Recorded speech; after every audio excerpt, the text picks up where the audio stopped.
Yo, this is Dorky Diggity Dave, and today we review Aladdin, the new one, the live action one, the one that looks weird, the one with the weird, let's go.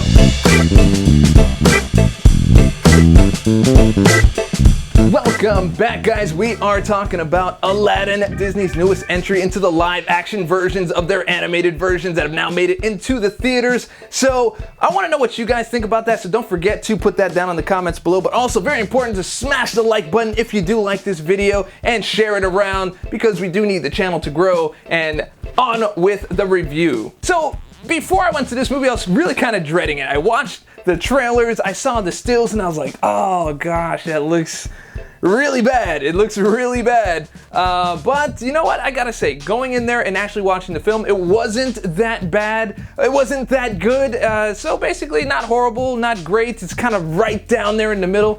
But I will tell you this, the kids and the other families around me really enjoyed it. And I think a lot of that came from the fact that people didn't see Aladdin, the previous one, the animated version, and there were other people that just kind of didn't remember it. They saw it a long time ago, and this was maybe like a little bit of a refresher. But I think if you are really familiar with the animated version, you may be a little bit disappointed at some of the decisions made, at least visually, in the film itself. I mean, because basically at the end of our screening, there were a lot of applause because we did see it with the general audience as well. So there was a lot of applause, there was a lot of cheering. Again, kids really did love it. They loved all the different numbers with the genie. They did a lot of the original songs that were in the animated version. So it might just be me. It might be that I'm picky. Who knows? So as you know, Will Smith is the genie, which is a really odd choice in my opinion. Because one, it's really off-putting when you see him in genie form, in the blue form. It's just a little bit weird, and I don't know if maybe it's just his face or the way that he moved, but it didn't seem like he had the character range in his face, at least, in terms of expression, to really get the range of the kind of magic that Genie puts out, at least in the animated version. And of course, you're following up Robin Williams. How can you actually do that is beyond me. But I will give Will Smith this. He's well out of his comfort zone, and that was a choice that I commend because he really is out of his comfort zone, especially in the matter of singing. I hope that's not a spoiler because I didn't know how they were going to handle that. I was like, is he going to be like a rapping genie or whatever? I have no idea. And then, you know, he starts singing and I was like, oh, it's a little, that doesn't sound that good. But it's not that it doesn't sound that good because the notes are wrong, because the notes are right, and you can really hear that because it has that heavily auto-tuned sound. Not like T-Pain auto-tune, but like auto-tuned, where everything is just kind of moved up to where it needs to be, and then it's more of like a flat note. There isn't a lot of vibrato going on in there for those of you that care about vibrato, but you'll know the difference because if you hear Princess Jasmine singing, she's got all these different ranges. She hits vibrato, she hits her falsetto, she has a breathy voice, and she's got, you know, all these different ranges of power, and you're like, ah, that's what I like to hear. And I don't know, Aladdin didn't really have too much of that either, but a little less auto-tuned than Will Smith. But yeah, two out of the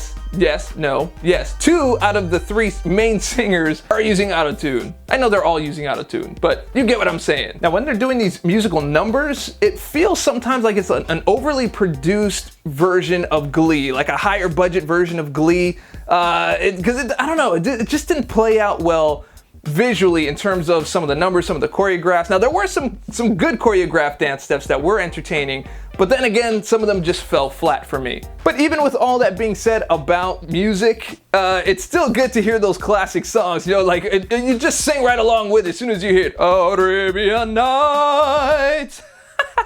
Anyway, I felt Masood did a great job as Aladdin. At first it was a little bit wooden, and I think he got a little more comfortable in it as the movie moved along, and you really started to get invested into it. So, I mean, big kudos for him. And also, I couldn't say that and then also say that Will Smith didn't, because he also felt wooden at the beginning, and I felt he got a lot more comfortable with it towards the end, and all that weirdness started to fade away, and you get used to it at the end. And then, like, there are parts where Will Smith tries to use like this old style of speaking, you know, and it feels wooden, it feels forced. Like, he'll say something like, oh, this day has fallen upon us in such a way. That's not really what he says, but I'm just saying it kind of like that, where you're just like, you just speak like Will Smith, it's fine, we already know you're here. Now, cinematically, I feel like it missed a few cues. Like, there are some wide shots that actually I felt should have been tight, and some tight shots that should have been wide, and you know, some focus on certain parts of the song Like, whenever there's like a third-party person singing another part of the song, or, a separate character, a stand-in character, there was usually a focus on that particular moment, and I feel like those were just kind of passed over with just overall wide shots, and I kind of missed that because that was part of the animation and it wasn't here. And that's not only in the music, it's kind of like all around. Some weird editing choices that kind of made the narrative a little hard to follow in certain points. But the movie does get it right in many places. There's a lot of places that it does get it right. It has its moments, and it is very funny. And there is this subplot that they use that I wasn't expecting to see, and I did like it very, very much because it really does cement this as a separate entry and not just a carbon copy of the animated original. I'm looking at you, Beauty and the Beast. Now, narratively, it does move along, as well as it could be. I felt really that the villain, in terms of Jafar, was just a little bit thin in his motivations, and I know they're probably just pulling directly from the cartoon, but I felt like they could do just a little bit more or flesh him out to be more than just a one-dimensional character. Now, there is a moment, this might be a spoiler, but not really, but there is a moment where I think there's a real contender for the worst no in cinema. Like the Darth Vader, ooh. There is kind of like something like that somewhere in the movie. You'll know when you see it and you can judge it. Just go ahead and put that down in the comments below. If you saw the no and you agree with me that it's in contention for maybe one of the worst, let me know. Put that down there.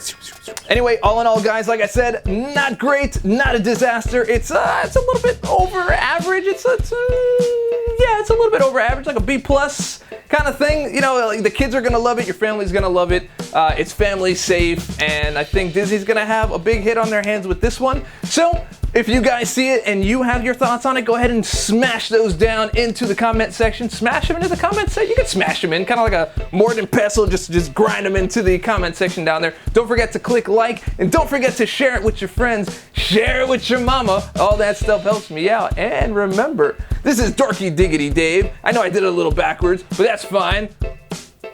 And I catch y'all on the flip.